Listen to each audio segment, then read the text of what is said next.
Welcome to Sports Guy Talking. I am Dustin Tran, your host, as I am here today to talk about the potential breakup of Kevin Durant and Kyrie Irving.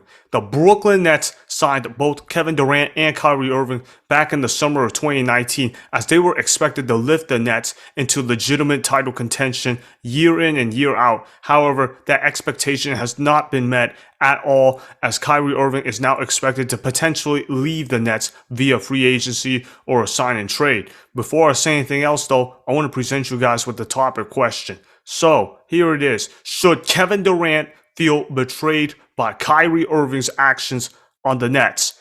And I think the answer is pretty simple to this. Yes, 100%. He should feel absolutely betrayed. I mean, look, Kevin Durant, look, say what you want to say about him. If you're the haters, you can argue that he tweets too much. You can say that he's one of the most sensitive players of all time. You could say that he spends too much time on Twitter. But look, Kevin Durant, he came off of a torn Achilles, and he has done nothing but perform well for the Brooklyn Nets, at least on an individual level for the most part. Look, I know some people are going to say he didn't play well against the Boston Celtics, and he certainly did not play like Kevin Durant. But look, the whole team didn't play well. There were circumstances outside of Kevin Durant's control that he could not control. Kevin Durant did not mess up joining the Brooklyn Nets. However, what he did mess up was recruiting Kyrie Irving to go play with him, because we knew that Kyrie Irving was trouble. And not only did he mess up in that regard, it was the trade for James Harden. When they gave up those bench pieces and the depth that they had on their roster, like a Kyries Irving, like a Jarrett Allen, like a Spencer Dinwiddie, for a James Harden, that's where they messed up big time. That's where they really, really messed up, because now they've got the big three in Brooklyn. Sounds nice on paper, except that they barely played. And then they had to trade James Harden because James Harden was like, you know what? I want out of Brooklyn. This is going to implode. Now, James Harden, let's be honest, he's acting like he played no role in this. That's not true. James Harden played a big role in that. And James Harden, he ended up getting traded to the Philadelphia 76ers. In exchange, the Brooklyn Nets basically get Ben Simmons and role players and 2 first-round picks, which, okay, fine, whatever. Okay, but the point is that Kevin Durant got absolutely screwed by Kyrie Irving. And let me talk about the whole context. All right, so when Kevin Durant joined the Brooklyn Nets, everybody remembers that he was coming off of a torn Achilles injury. He tore that Achilles. He ruptured it Game 5 of the NBA Finals in the 2019 NBA Finals against the Toronto Raptors. He tried to play on it, ruptured it. It broke through. He could not play the first season in Brooklyn. Okay, whatever. Everybody, you know what?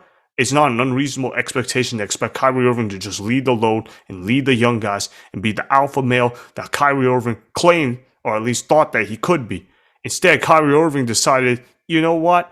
In his first season in Brooklyn, I'm only going to play 20 games when Kevin Durant cannot suit up. So instead of stepping up and being the leader that Kyrie Irving could have been, he decided, you know what? I'm only going to play 20 games. I'm going to take weeks off of work just because I feel like it. And I'm going to piss off managers, piss off team officials whenever I feel like it, and cause trouble and skip out on the team. He basically got Kenny Atkinson fired too. But that's for a whole nother matter about Kenny Atkinson. But yeah, Kyrie Irving, instead of being the leader that he could have been, he decided, you know what? I'm more important to myself than I am to the team. Kyrie Irving doesn't understand the concept of team, at least on Brooklyn, because that's how Kyrie Irving acted. That's why Boston didn't even try to re-sign him on a max contract. They were like, you know what, Kyrie? You don't fit our culture. Goodbye. Go to another team. And that's exactly what Kyrie Irving did, because Kyrie Irving went to the Brooklyn Nets, and instead of trying to lead the young guys, he decided, you know what, I'm going to barely play basketball. I'm going to focus on other things outside of basketball, which, okay, fine. You can focus on that in your free time. However, he is getting paid to be a professional basketball player. And Kyrie Irving was stealing millions from the Brooklyn Nets just so he can do his Ramathon thing. And look, I get it. Everybody wants to do their thing. Fine. If you want to be an activist on your own time, fine. But Kyrie Irving was not doing that. Kyrie Irving could not make up his mind on what he wanted to do. And he also skipped out on the bubble. Now, look, I'm not going to hold that against Kyrie Irving, but that just tells you that Kyrie Irving was not willing to go the extra mile to help his team win, at least not with Kevin Durant around. But yeah, the point is that Kyrie Irving, without Kevin Durant, already failed in his first season. Despite that, the Brooklyn Nets made the NBA playoffs as the 7th seed. They got swept to the Toronto Raptors. I give tremendous credit to the Nets role players for stepping up when their leader, Kyrie Irving, should have stepped up for them. I mean, they were basically in a muddy situation, and the fact that they made the playoffs, as the 7th seed, you know what? Pretty good to those guys. So I got to give tremendous credit to the role players for that. But Kyrie Irving, yeah, he definitely bailed. When Kevin Durant was recovering from his Achilles injury, Kyrie Irving should have stepped in and said, I'm going to be that leader. I'm going to make this team win games. I'm going to elevate them to at least, the second round or the conference finals. But he did not do that. So that was the year 1 of the Kevin Durant era. Year 2 of the Kevin Durant and Kyrie Irving era. Now, Kyrie Irving, you know what? He was on his good behavior for the most part. He showed up to work, played 54 games. That's a career high for him in Brooklyn. And I know some people are going to say 54 out of 72 games. That's not that good for somebody like Kyrie Irving. Well, for Kyrie Irving, that was incredible. The fact that he only missed 18 games, good job to Kyrie Irving for the most part. You know what? He averaged 27 points, shot the field really effectively, got James Harden involved in the offense, got Kevin Durant involved in the offense as well. And with Kevin Durant coming back, Brooklyn Nets, you know what? They end up getting the 3 seed, the 2 or 3 seed, something like that. The point is they finished as a top 3 team in the Eastern Conference. They steamrolled the Boston Celtics in round 1. By the way, yes, the Brooklyn Nets were the 2 seed, by the way. Just remember that. But the Brooklyn Nets beat the Boston Celtics in 5 games. And Kyrie Irving, he played great. He played lights out. He did what he was supposed to do. So I'll give Kyrie Irving credit for that. However, in the second round, that's where everything messed up. James Harden, he injured his hamstring. And then Kyrie Irving, he then ends up injuring his ankle in game 4. Now, look, that's just bad luck. But Kyrie Irving's got to be better than that in order to avoid that kind of situation. So that basically got derailed. And despite the fact that Kevin Durant put one of the greatest Game 7 performances for the ages, I believe he scored 48 points in Game 7 against the Milwaukee Bucks in round 2. Despite all that, they fell short to the Bucks in 7 games. And Kyrie Irving was not there for games 5, 6, and 7 because of injury. So this starts showing a pattern that Kyrie Irving was not dependable for the team already in general without Kevin Durant. And when Kevin Durant was there, he couldn't show up for the key games. And look, I know that some of that is bad luck, but some of that is on him too. He's got to take better care of his body. And you know how you could take better care of his body? No, it's not being low management and sitting out. It's playing the games and being the leader that he's supposed to be and keeping himself in shape instead of trying to worry about all the other things. There's a reason why when you're on a sporting team or whatever, they always say always focus on that sport, because if you try to take your focus outside of that sport, then your body craters over time. So when that happened to Kyrie Irving, yeah, I mean, I hold Kyrie Irving to some responsibility for year 2, but you know what, Kyrie Irving, I'm going to somewhat give him a pass for year 2. Even though I really shouldn't, I'm going to somewhat do it because he did show up to work more often than not. Now, let's go over year 3. Now they're playing an 82-game schedule. Okay, Kyrie Irving, vaccine issue. Now, look, I'm not really big on vaccines. Look, if you want to get the vaccine, get the vax. If you don't want to get it, don't get it. Fine. But Kyrie Irving, you're a professional basketball player. You have an extra responsibility. You're not like your common everyday citizen. Now, look, if you're a common day, every citizen, look, do whatever you want to do with your body. It's your choice. Government shouldn't tell you what to do. But Kyrie Irving, you're a professional basketball player. These other players look up to you. You're supposed to be the leader of the team, or at least you're getting paid like a lot of money in order to be the leader of a team. And Kyrie Irving did not do that. He decided to put himself in front of the team in order to make a point. And look, it's fine. It's fine that he doesn't want to get vaccinated, but he's a professional basketball player. He's got to be able to step up and say, you know what? I'm going to take one for the team. And I know that Brooklyn, they put stricter mandates than any other city, and I think that was absolutely ridiculous. But I mean, come on, Kyrie Irving, you got to make a sacrifice to the team. Put yourself above winning. Look, try to put yourself in winning position. Put winning above everything else. That's what I'm trying to say. And Kyrie Irving did not put winning above everything else. Kyrie Irving did not make availability his best attribute. That's what you're supposed to do. Kyrie Irving in an 82-game schedule only showed up for 29 games. You heard me. He only showed up for 29 great games. Now, granted, he was awesome in those 29 games they showed up in, at least statistically. But when he missed out most of the year, and that was really disappointing. I was really disappointed in Kyrie Irving because he did not do everything that he could to put the Nets in a position to win. And then, obviously, they dropped in the Eastern Conference. They only finished as the 7th seed. Granted, they did win the play-in game. Now they get into the postseason, and then they ended up getting swept by Boston. So when you review those 3 years of Kyrie Irving, first year, Kyrie Irving only plays 20 games, bails on the Nets when he's supposed to be the alpha dog for them. And the Brooklyn Nets, they go on to get swept by the Raptors in the first round of the NBA playoffs. That's year 1 of Kyrie Irving. Now, year 2 of Kyrie Irving, he suits up more often than not, but gets injured at key moments. That's why he's missing games 5, 6, and 7. in the second round of the NBA playoffs. And that's how they ended up losing to the Bucks in 7 games in the second round. So that's Kyrie Irving year 2. And then year 3, Kyrie Irving did not play a full season, not even close. He only played 29 games out of a possible 82.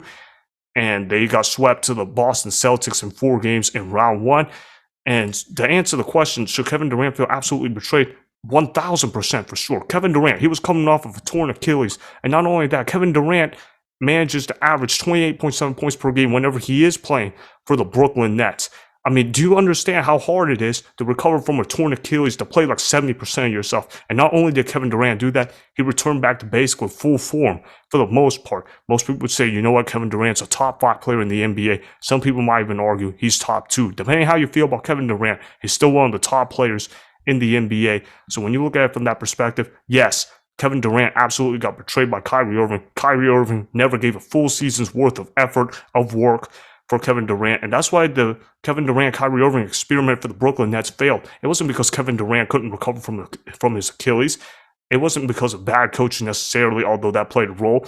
It was because Kyrie Irving did not put winning above himself. Kyrie Irving did not make the sacrifices that were necessary for him in order for the Brooklyn Nets to get in contention to win a championship. Look, nobody's saying that the Nets had to win a ring, although that probably should have been the expectation.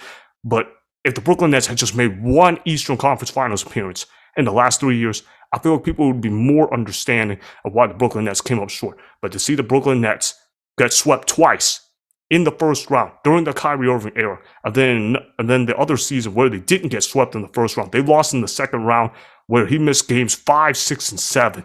And he did not show up for a full season that year too. So on that front, yes, Kevin Durant should absolutely feel betrayed by Kyrie Irving, 100%. There's no way arguing around that. Anybody that disagrees with me is incorrect. It's wrong. This is factual. What I gave you was spitting facts. This was not an opinion. This was facts backed up by clear evidence. So that is why Kevin Durant should feel absolutely betrayed by Kyrie Irving. Now I want to go ahead and get to the shout-outs.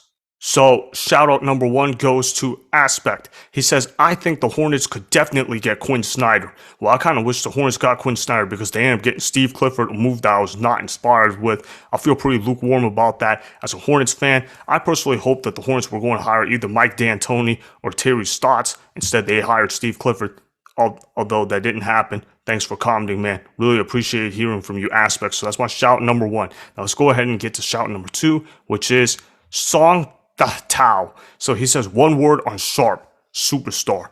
I 100% agree with him. I love Shadon Sharp. He's an incredible basketball player. I think that he was extremely undervalued on draft night. The Portland Trail Blazers, they got a draft steal in Shadon Sharp. So that's my take on him. So that's my shout number 2. Shout out number 3 is the Chosen League podcast. So he says, I believe so. So this was me and Sean reacting to Patrick Baldwin Jr. being a potential draft steal. We both said that he was going to be the biggest draft steal in the 2022 NBA draft. And this guy agrees with us. So I 100% like the comment that he did. Thank you for agreeing with us 100%. I greatly appreciate it. So that's my shout out number 3. Shout out number 4 is Mr. Legend. 3 fire emojis. That's what he has to say about my content. Thank you for appreciating my content. Really helps a lot. Helps the channel grow. Helps me feel good. So I'm grateful for that. And by the way, the channel's almost at 1,000 subscribers. So let's make sure we get there, guys. Hopefully by the end of this week. So that's my shout out number 4. Shout out number 5 is the Manjot, the myth, the legend. So he says, it was a great draft to watch. I enjoyed it. And my response to that is I 100% agree. I thought it was an awesome draft to see. I loved it a lot. Lots of surprises happened on draft night. So that's how I felt. So that's my shout out number 5. So those are my 5 shout outs that I have to present to you guys. All right, so I really appreciate each and every one of you that liked the video and commented on it. It means a lot to me. And to see the channel be at almost 1,000 subscribers, greatly appreciative of that. It means a lot to me. Remember, go ahead and subscribe to Sports Guy Talking. Like the video and please comment down below. If you guys do that, I may shout you guys out in a future video. Make sure to follow me on Instagram at Dustin Tran and at Sports Guy Talking. Also, go follow me on Twitter at Dustin Tran. Again, go ahead and do those things that I just told you guys to go do. Hopefully, you guys enjoyed the content that was just produced. Peace out. I hope you enjoyed that video. Want more of Sports Guy Talking, the home of great sports content? Make sure you click that subscribe button to get the latest from Sports Guy Talking.